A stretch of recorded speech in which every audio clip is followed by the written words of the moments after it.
이젠 자식이 밥 먹자 해도 제가 의사표현 정확히 하고 거절합니다. 요즘 자식들을 만나면 불편한 느낌을 받는 분들이 많아지고 있습니다. 어떤 분들은 자식이 남보다도 못한 관계라고 말하기도 합니다.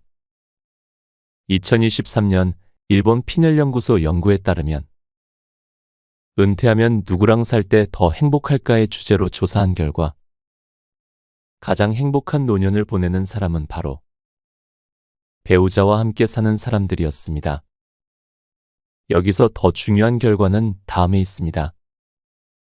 자식과 살았던 노년의 행복은 어떤 결과가 나왔을까요? 자식이든 부모든 식구가 한 사람이라도 더 늘어나면 은퇴 부부끼리 살 때에 비해 삶의 만족도는 낮아졌다고 발표했습니다. 여러분도 말은 못했지만 부모 자식 관계 때문에 속으로만 힘들어하고 누구한테 쉽게 털어놓지도 못했을까요? 맞습니다. 나이가 들수록 부모 자식 관계가 힘들어지는 것은 나만 그런 게 아니었습니다. 그럴 때면 뭘 얻으려고 자식 낳아 힘들게 키웠을까?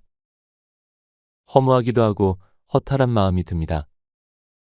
그래서 오늘은 중년, 노년 분들을 위한 부모 자식 관계에 대한 인생 지혜 5가지를 알려드리려고 합니다.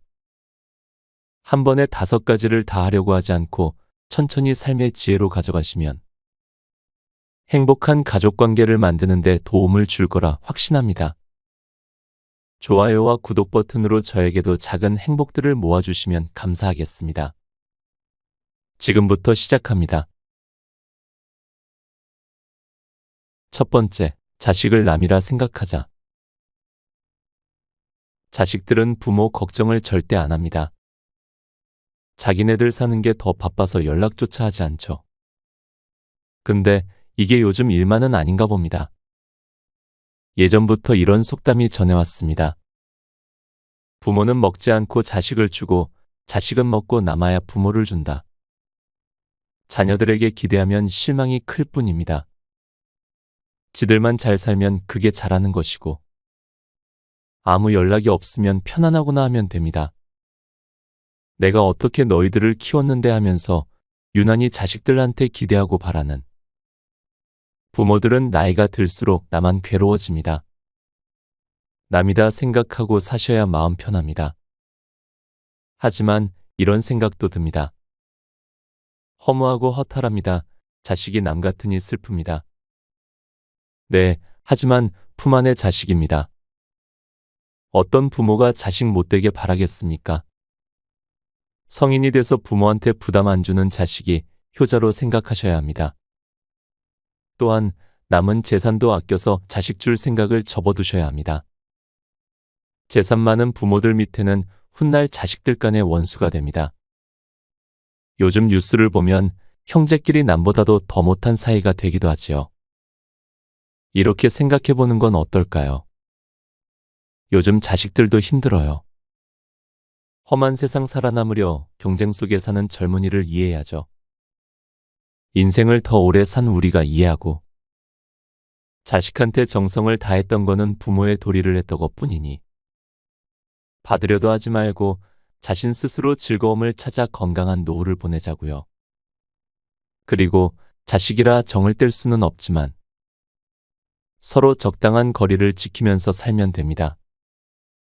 옛날 부모 묘 옆에서 몇 년 동안 지켜주던 자식들, 지금은 전설 속의 얘기입니다. 건강할 때 여행도 다니고 맛집도 다니면서 남은 여생 즐기십시오. 두 번째, 기념사진을 남겨놓자. 자녀를 독립시키는 엄마들은 빈둥지 증후군을 겪는다는 말이 있습니다. 빈둥지 증후군은 사람마다 다른 특징을 가지지만 대표적으로 나타나는 증상이 우울감과 공허함, 절망감입니다. 신체적인 특징으로는 밥맛이 떨어지고 아무것도 하기 싫고 무기력해지는가 하면 눈물이 나기도 합니다. 이제 어떡하지? 나는 이제 뭐지? 허무함과 막막함의 눈물입니다. 특히나 빈둥지 증후군은 중년 여성의 경우 완경기와 함께 겹치는 경우가 많습니다. 빈둥지 증후군, 우울증, 완경기 증상이 한꺼번에 나타나는 경우가 많아 그 경계가 모호합니다. 육아는 어떤 방식으로든 부모의 에너지와 열정, 경제적인 부분을 꾸준히 계속 투자하는 과정입니다. 그 투자를 우리는 사랑이라고 부르지요. 이 사랑이 지나치거나 방향이 잘못되면 집착이나 강박적으로 변하게 됩니다. 그렇지만 분명한 건 아이를 키우는 과정에서 빈둥지 증후군은 언제든지 발발 가능한 상태. 기회만 된다면 튀어나올 준비가 되어 있다는 것입니다. 모든 부모는 강약의 차이가 있을 뿐 대부분 아이를 낳는 순간부터 강박증 환자와 비슷해집니다. 모든 감각을 동원하여 24시간 내내 아이들에게 집중하고 몰입하죠. 그 시간을 거쳐 학교에 가고 아이가 성인이 되어서까지도 자식에 대한 걱정과 불안은 진자리와 마른 자리를 가리지 않습니다. 이 기간이 20에서 25년 정도 지속되었고 긴 시간 동안 품에 끌어안고 있었기에 아이가 독립하고 떠나버리게 되면 빈 공간이 이루 말할 수 없이 서늘하고 심장까지 비어버리는 것이지요. 이것이 바로 빈둥지 증후군입니다. 빈둥지를 슬기롭게 이용하는 3가지 세리머니를 소개합니다. 첫 번째, 빈둥지 기념 촬영을 해보세요. 저는 아이들의 독립 시점마다 반드시 기념 사진을 남깁니다. 아이가 취업했을 때, 독립했을 때, 결혼했을 때마다 가족 사진을 하나씩 찍는 것이죠. 이것은 이제 우리는 또 다른 영역으로 넘어간다는 가족만의 세리머니입니다. 아이가 독립할 때 같이 찍는 사진은 아이에게는 떠난다는 걸, 부모에게는 보낼 준비가 됐다는 걸 알리는 일종의 신호탄이 될 겁니다. 두 번째, 떠나는 자녀에게 선물할 앨범을 만들어주는 것입니다. 동시에 부모도 사진 정리를 하면서 과거를 되새겨보세요. 심리학에서는 통합성이라는 개념이 있습니다. 어떤 신념이나 생각에 있어서 그 생각의 구성 요소들이 모순적이거나 갈등적이지 않고 의미 있게 서로 연결되어 통합적으로 기능하는 것이지요. 좋은 기억이든 나쁜 기억이든 모두 연결되어 이 과거가 나쁘지 않았어라고 하는 통합성의 개념으로 승화되는 것입니다. 기억이 정리를 통해 기쁨으로 재구성되는 것이지요. 세 번째, 버킷리스트를 만들어 보세요. 영화 버킷리스트에서는 2명의 노인이 죽음을 앞두고 꼭 하고 싶은 일들의 리스트를 작성해 하나씩 성취해 나갑니다. 그런데 죽음을 앞두고 버킷리스트를 만들기에는 너무 늦지 않나요? 여행도 마음 떨릴 때 가야지 다리 떨릴 때는 못 갑니다. 아이들이 독립하는 그 시기가 정확하게 버킷리스트를 작성하기 딱 좋은 시기입니다. 아이와 부모 모두에게 독립은 건강한 분리의 과정입니다. 빈둥지를 슬기롭게 만드는 3가지 세리머니를 꼭 해보시기 바랍니다. 세 번째, 자식에게 고맙다고 말하자. 어떻게 하면 중년 이후의 자식들과의 관계를 좋은 방향으로 움직일 수 있을까요? 이 질문에 대답하기 위해서는 먼저 나는 무엇을 제일 후회하는지 생각해 봐야 합니다. 대개 우리나라 부모들이 가장 후회하는 것들로 이런 걸 손에 꼽습니다. 소소한 것에 너무 많은 걱정을 했던 것, 바깥 일을 너무 열심히 해서 애랑 못 놀아준 것, 휴가 안 간 것, 사진 혹은 영상을 안 찍어 놓은 것, 책 자주 안 읽어준 것, 성장하는 순간에 함께 있어주지 못한 것, 운동에 못 갔던 것, 이런 이야기들이지요. 이것만 보면 부모가 대단히 잘못한 것 같죠? 그러나 꼭 그렇지는 않습니다. 그럼 어떻게 하면 성인이 된 자녀들과 잘 지낼 수 있을까요?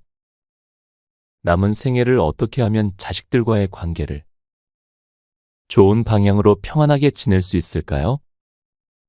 자녀들은 부모에게 어떤 말을 듣고 싶을까요?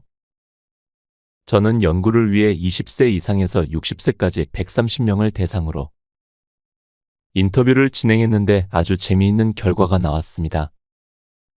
그들에게 부모에게 듣고 싶은 말은 어떤 말인가요? 물었더니 상당수가 듣고 싶은 말보다 부모님이 저에게 질문을 했으면 좋겠어요라고 대답했어요. 부모님이 어떤 말을 해야 할지 고민할 게 아니라 먼저 자녀에게 직접 물어봐 달라는 것입니다. 너는 성장 과정에 어떤 얘기가 듣고 싶었니? 지금은 어떤 이야기가 듣고 싶니? 이렇게 직접 물어보는 것을 원했던 거죠. 이 질문이 가장 중요합니다. 대화를 이끌어가기 위해서는 상대가 원하는 말을 발견하는 것이 중요합니다. 아이들이 성장기일 때는 대개 목적을 가진 이야기를 해줍니다.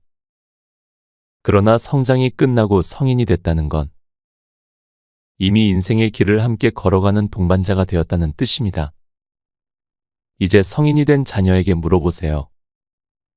성장기에 어떤 얘기를 듣고 싶었는지, 그리고 지금은 어떤 이야기를 듣고 싶은지. 그것이 함께 살아가는 동반자로서 성인 간의 대화라고 할 수 있습니다. 두 번째로 자녀가 부모에게 가장 듣고 싶은 말은 고맙다는 말이었습니다. 잘 커줘서 고맙다, 잘 살아주어서 고맙다 같은 말을 원했습니다. 더불어 자랑스럽다 말도 듣기를 원했습니다. 인터뷰했던 사람 중에 46세인 인터뷰이가 있었습니다. 그의 부모님은 둘 다 80대였는데 두 분 다 말이 없고 엄격한 편이었다고 합니다. 이분은 장남이었고 여동생이 둘이 있었고요. 그의 아버지는 딸들에게 한 번도 회초리질을 하지 않았지만 아들에게는 말 그대로 거의 폭군에 가까웠습니다. 말도 거칠게 하고 조금만 잘못해도 필요 이상의 체벌을 받았다고 합니다. 그러한 성장 과정을 거친 후 46세가 된 아들은 이렇게 말하더군요. 저는 한 번도 아버지가 원망스럽지 않았습니다. 저는 장남이니까요. 그런데 아버지가 저에게 딱 한마디 해줬으면 좋겠어요. 내가 자랑스럽다. 우리 집의 자랑스러운 장남이다. 이 말이 그렇게 듣고 싶었습니다. 그러면서 인터뷰 자리에서 한 40분을 우시더군요. 옆에는 그의 아내도 같이 있었는데 결혼 생활 20년 동안 남편이 우는 걸 오늘 처음 봤다고 했습니다. 세 번째는 공개 칭찬이었습니다. 다른 사람들이 있는 곳에서 나를 좀 칭찬해줬으면 좋겠다고요. 이는 고맙다는 말과 자랑스럽다는 말을 합쳐놓은 상황이라 할 수 있습니다.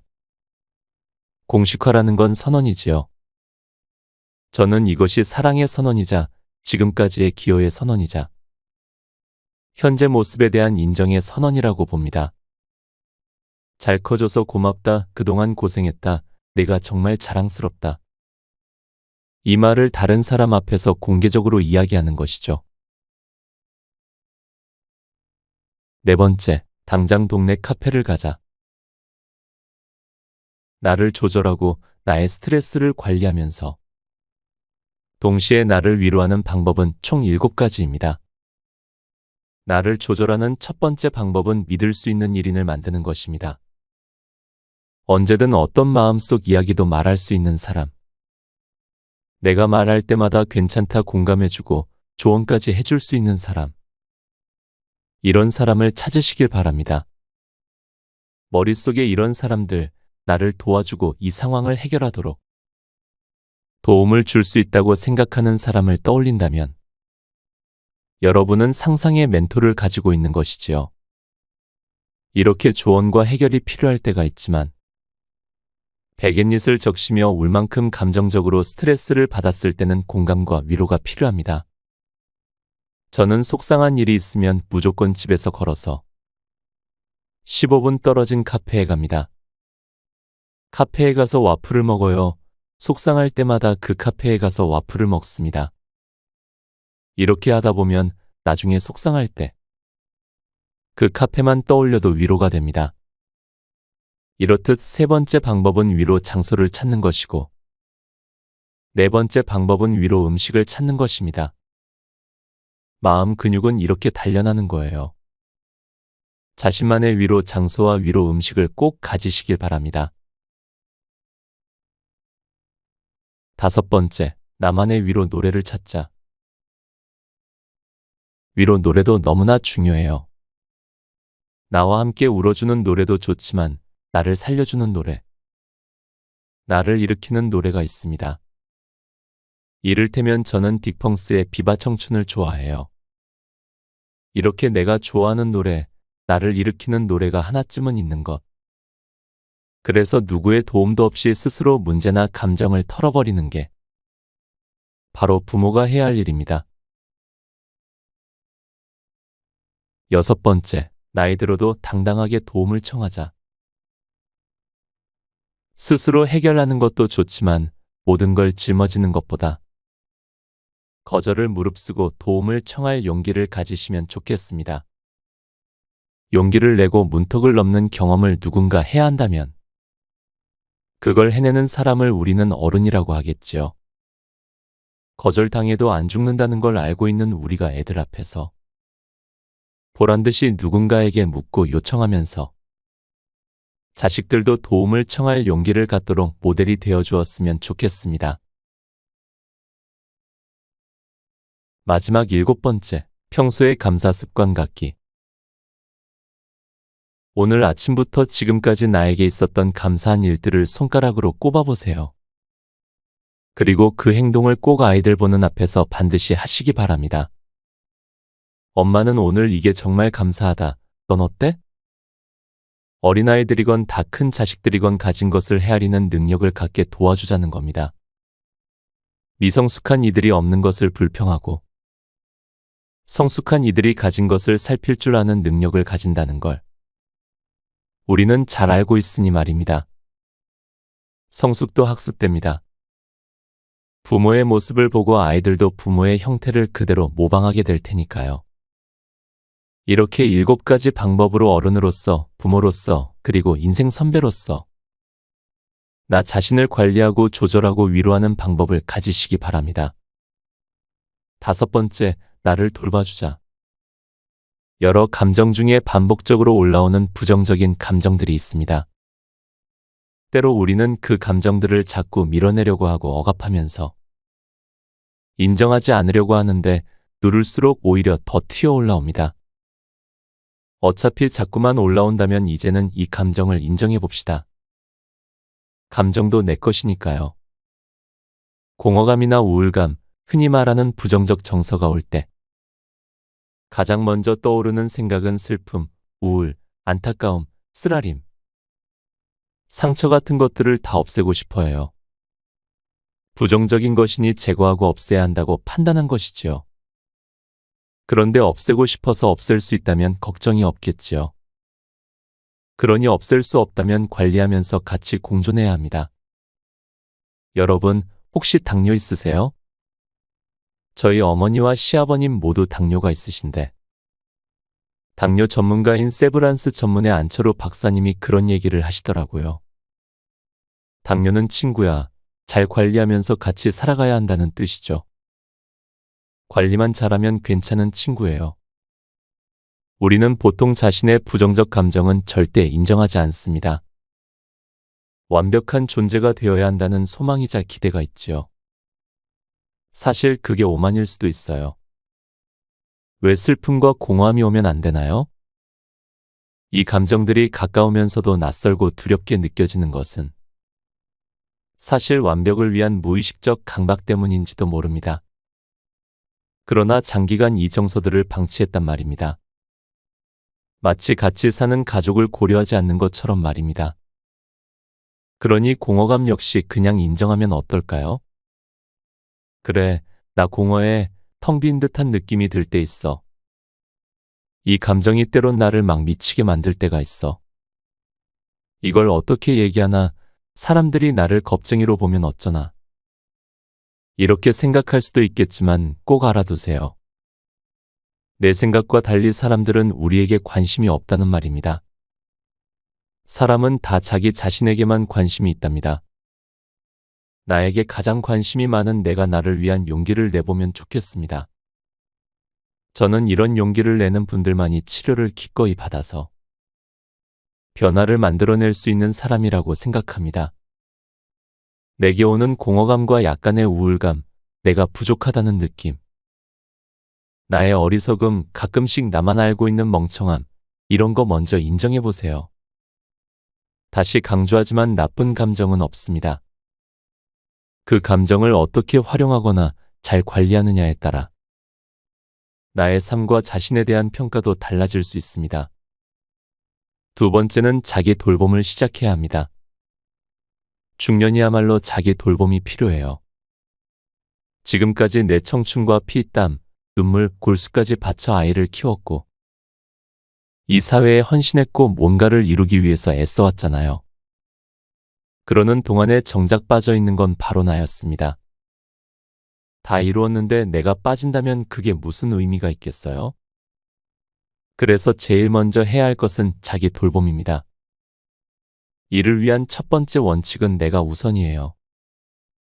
이건 이기적인 게 아닙니다.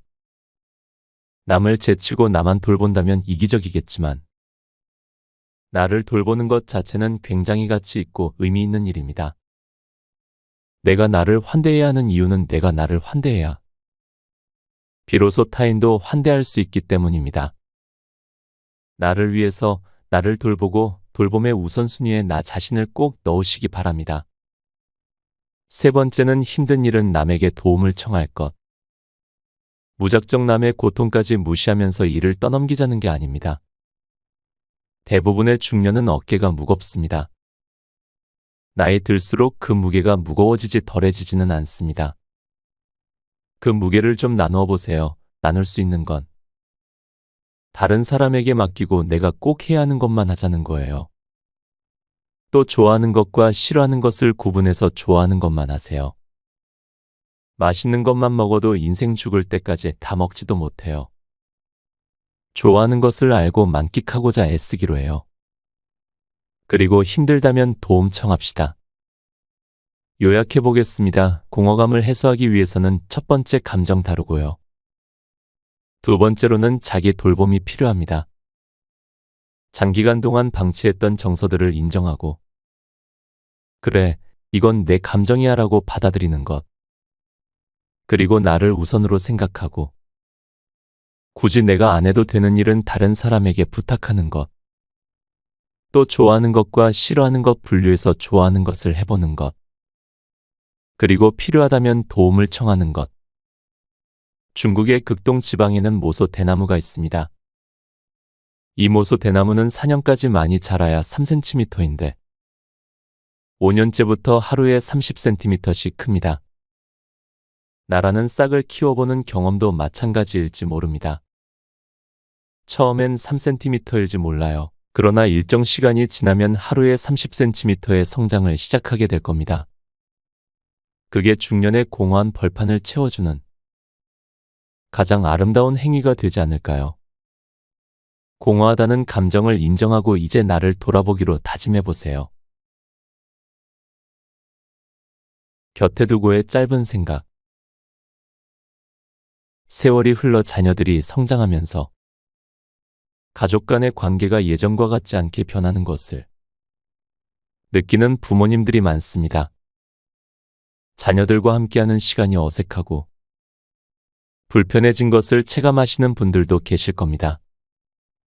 한때는 가족과의 시간이 행복의 근원이었지만 이제는 서로의 삶이 달라져 가면서 그런 순간들이 낯설게만 느껴집니다.